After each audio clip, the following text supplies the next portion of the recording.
Bonuses are canceled. That's what he said. Right there in the middle of our victory celebration. We were still passing around cold pizza and warm sodas from the break room. Everybody riding high because we just crushed our Q3 targets by 285%. Not 20%, not even 50%, 285%. You'd think we'd cured cancer with spreadsheets the way our operations floor was buzzing. My name's Wesley Harper. I'm 48, and I've been Director of Manufacturing Operations here for 14 years.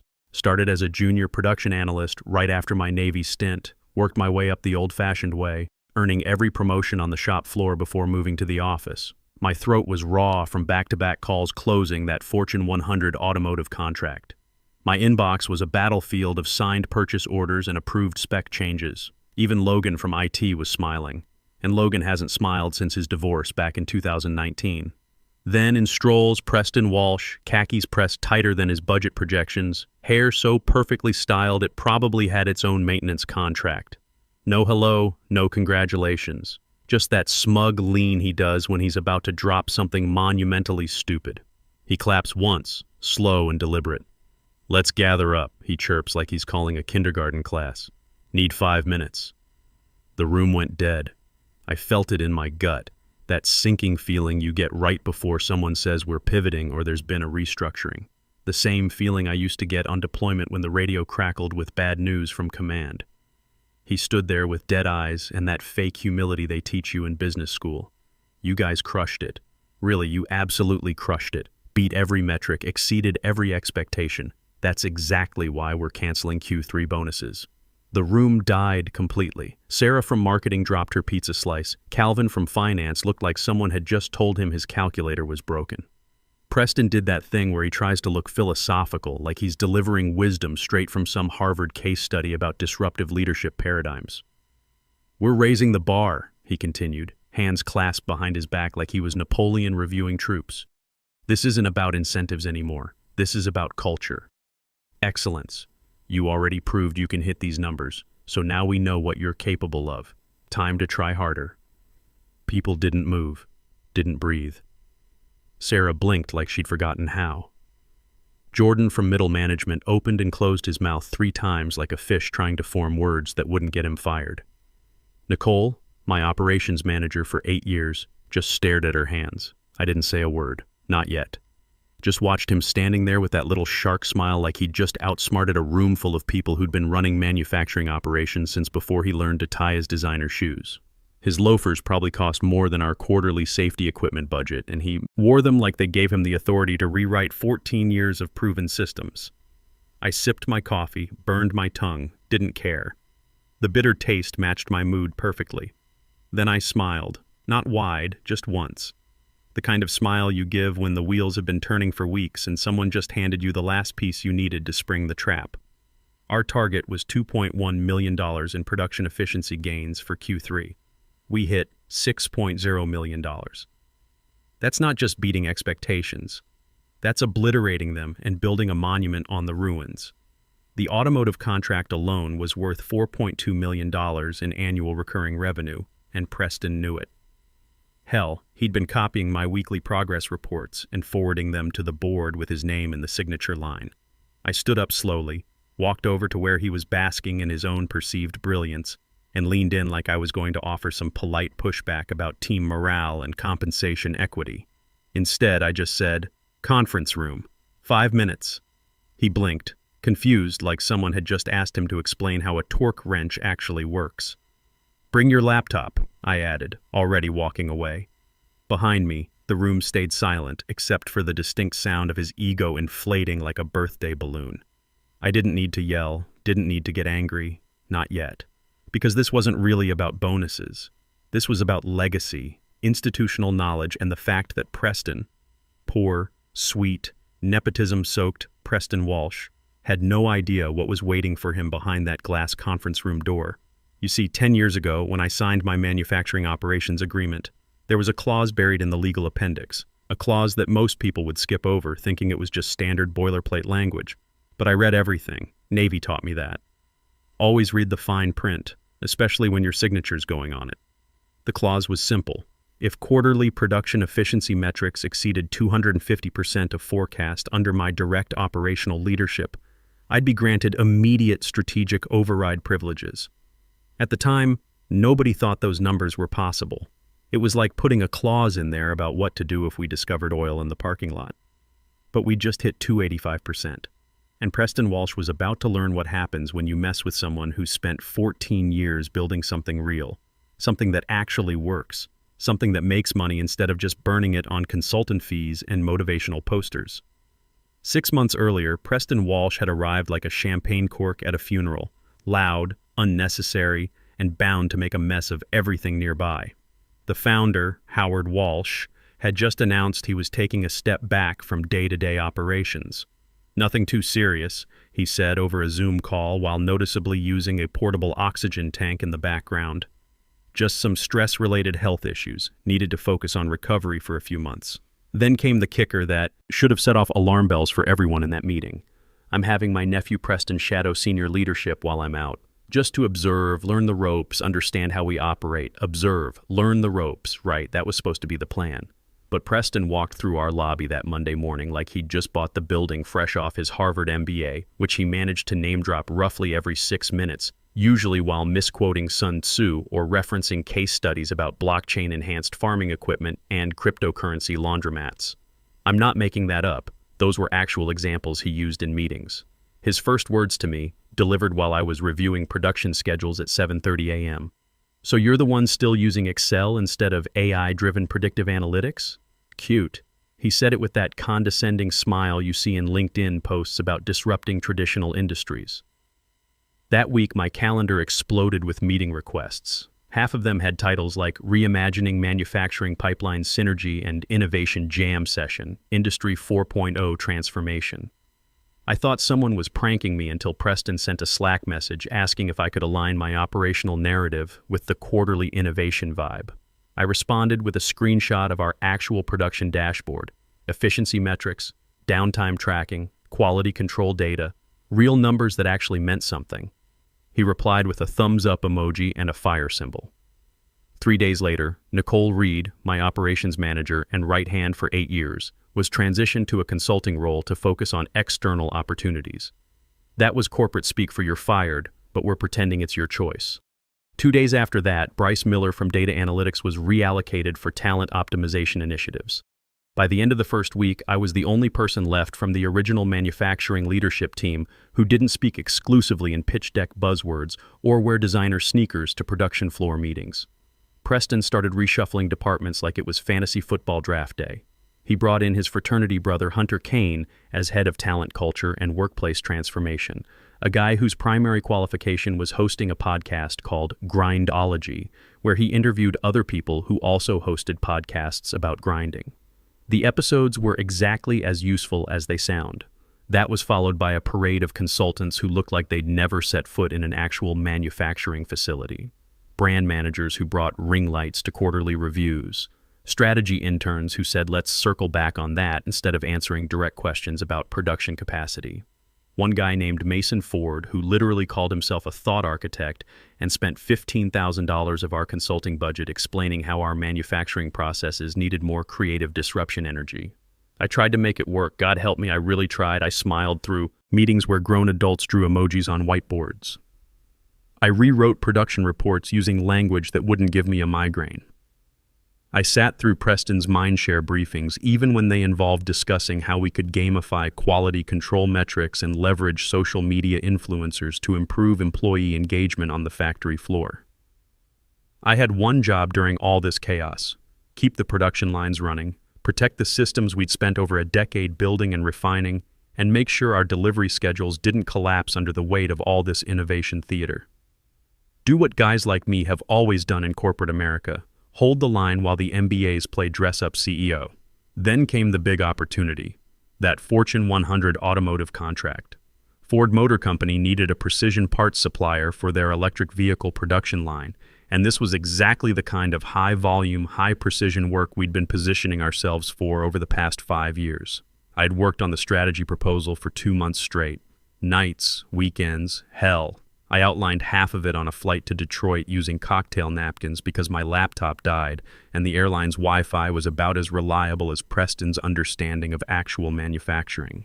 The contract requirements were complex: multi-tier quality certifications, just-in-time delivery schedules, integration with their supply chain management systems. It required real industry knowledge, actual experience with automotive manufacturing standards, and the kind of operational expertise you don't get from case studies. I briefed Preston thoroughly, prepared him with a comprehensive overview document, walked him through 3 practice presentations, even created simplified talking points for the technical questions.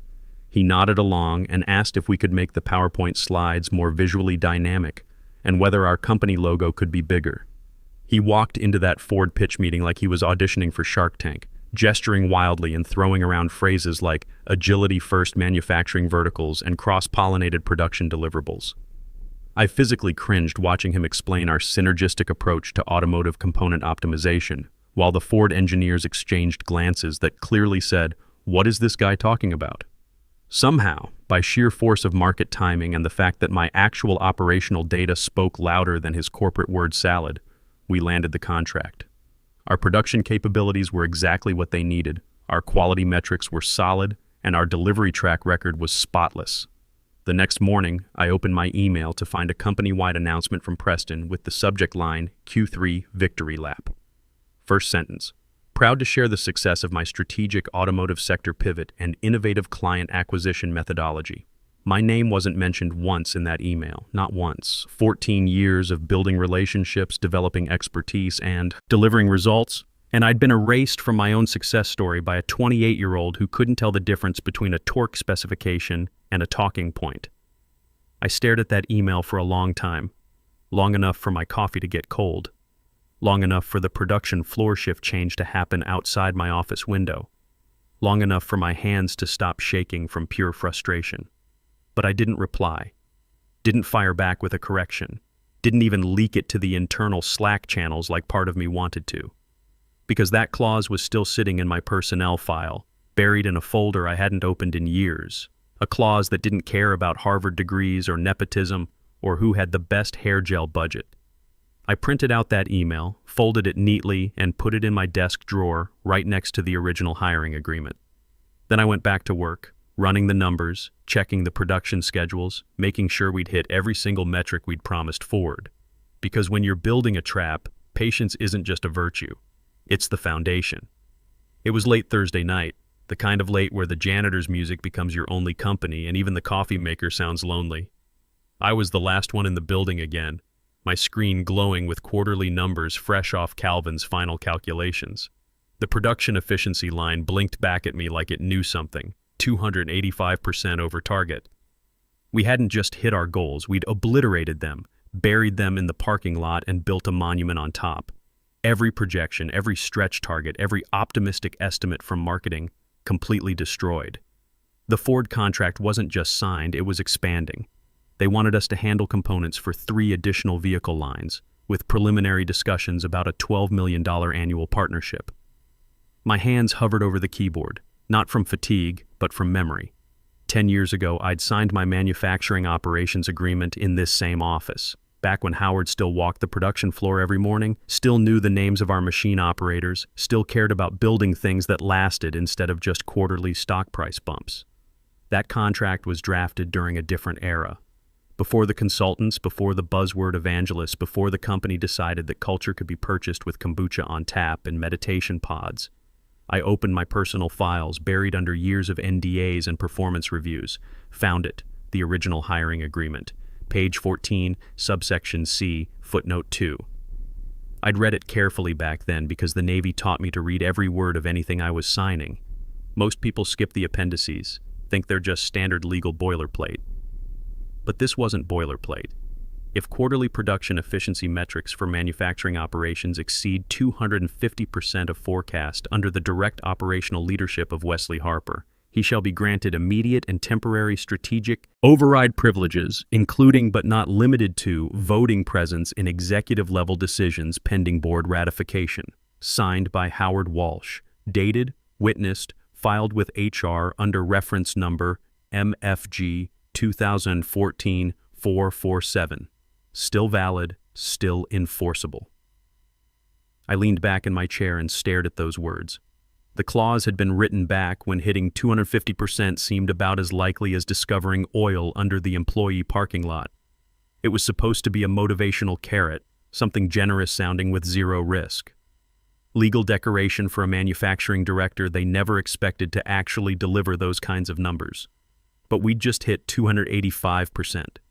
And Preston Walsh was about to learn what happens when you underestimate someone who's spent 14 years turning theoretical targets into actual results. I printed the page on premium paper. Something about the weight made it feel more ceremonial. Highlighted the clause in thick yellow marker, then copied it again just to be thorough. Placed it in a folder with our Q3 performance report clipped behind it, every number verified and cross-checked. The next morning, I made 3 phone calls. First to Jessica Collins in legal, one of the few people in that department who'd survived Preston's organizational optimization. Her voice dropped to a whisper when I read the clause aloud. "That's still active?" she asked, sounding like someone who'd just realized they'd been sitting on a live grenade. "Yep, and our efficiency metrics hit 285.3%. Long pause, then a low whistle. "Wesley, you're going to need a much bigger office." Second call went to our former compliance director, semi-retired and fishing somewhere in Montana. He remembered drafting the clause, laughed for a solid 30 seconds before saying, "Son, I hope you kept all the receipts for this one." Third call, I didn't make one. I sat with it, let the silence sink in. This wasn't about rushing. This was about timing. Move too fast and it looks personal, vindictive. But let Preston climb just a little higher. Let him plan one more condescending all-hands meeting, and the fall would have real impact. That folder stayed on my desk like a loaded weapon for exactly 3 days. Then came Monday morning's bonus announcement, and Preston handed me the perfect moment on a silver platter. After his performance should be baseline speech, I'd asked him to meet me in the conference room. Now we were face to face across that polished table, and Preston was already starting to fidget. He'd brought his laptop but hadn't opened it yet, probably expecting some kind of employee relations conversation about team morale. "So," he said, leaning back in his chair with that practiced casual confidence, "I get that people are disappointed about the bonus situation, but we need to focus on sustainable motivation models rather than—" "Preston," I interrupted quietly, "can you pull up the org chart for manufacturing operations?" He blinked, confused by the change in direction. "I mean, sure, but I don't see how that's relevant to humor me." He clicked around for a minute, clearly not sure where to find it. Finally got a PowerPoint slide up showing the department structure with his name at the top and mine somewhere in the middle tier. "Okay, here's the current leadership framework. As you can see, we've optimized the hierarchy for—" "Now pull up our Q3 performance metrics." More clicking. He found Calvin's summary report, the one showing our 285% efficiency gain. "Right, and these are obviously great numbers, which is exactly why we're raising expectations instead of just throwing money at—" "Preston." I slid the folder across the table. "Open it." He looked at the folder like it might contain his performance review, which in a way, it did. Flipped it open to the highlighted contract page, started reading, his confident expression slowly melting like ice cream in July. "I don't understand what I'm looking at here," he said, but his voice had lost that cocky edge. "That's my original hiring agreement, subsection C, footnote 2. The highlighted part gives me strategic override authority when production efficiency exceeds 250% of forecast. We hit 285%. Howard's signature is right there at the bottom." Preston stared at the page like he was trying to read hieroglyphics. "But this is just some old contract language. Legal boilerplate. Nobody actually enforces. It's not boilerplate. It's a performance trigger clause, and it just got activated." I pulled out my phone. "I've already confirmed its validity with legal. Jessica's preparing the formal documentation as we speak."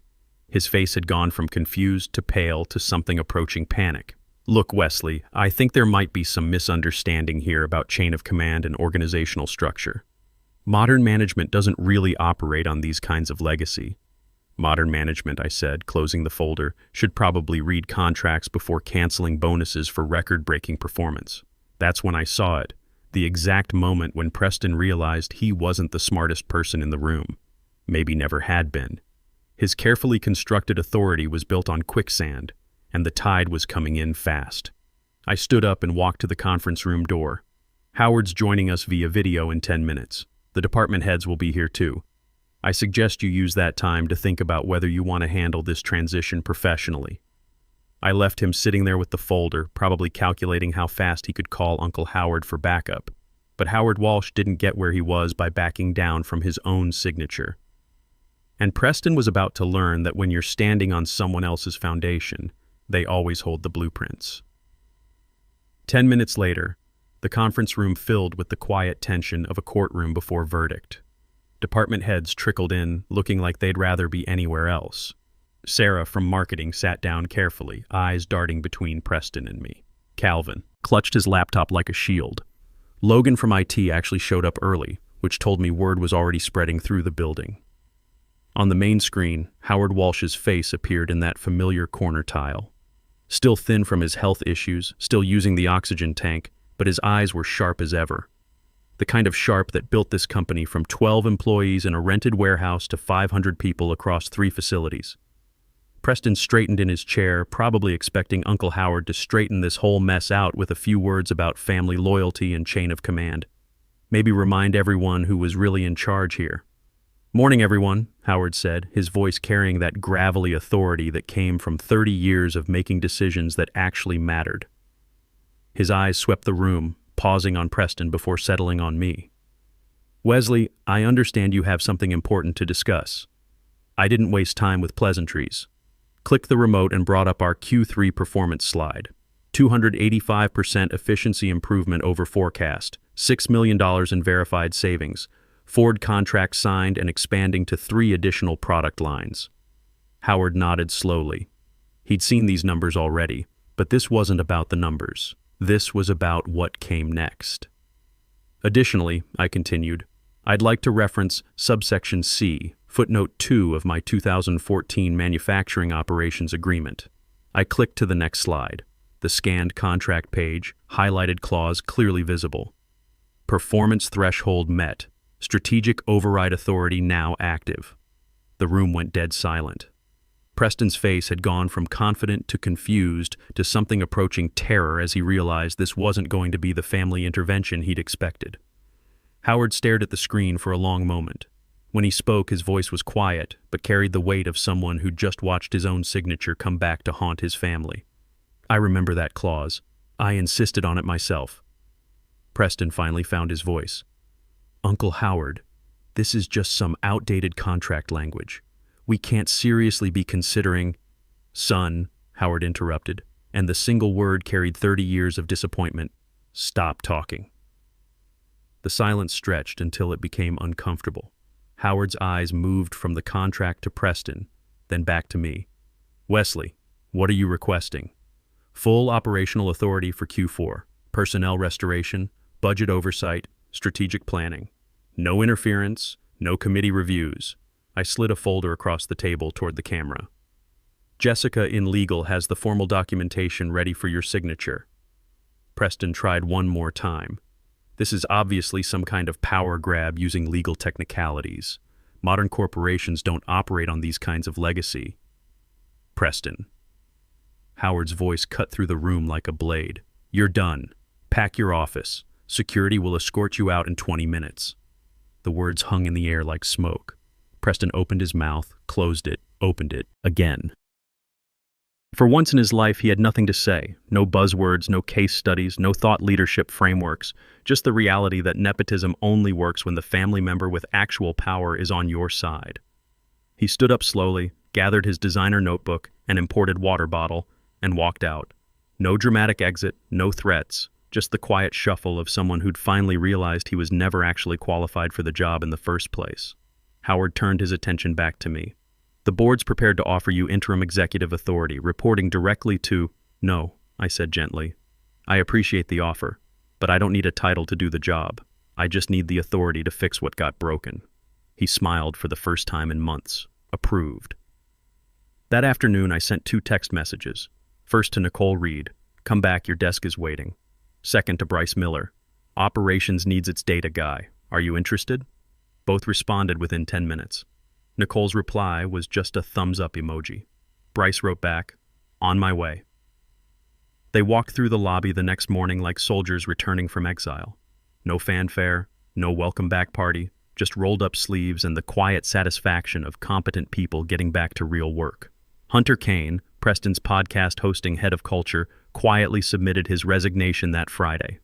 Mason Ford, the thought architect, simply stopped showing up. His $15,000 consulting contract was terminated for non-performance, and our legal team was surprisingly efficient about getting our money back.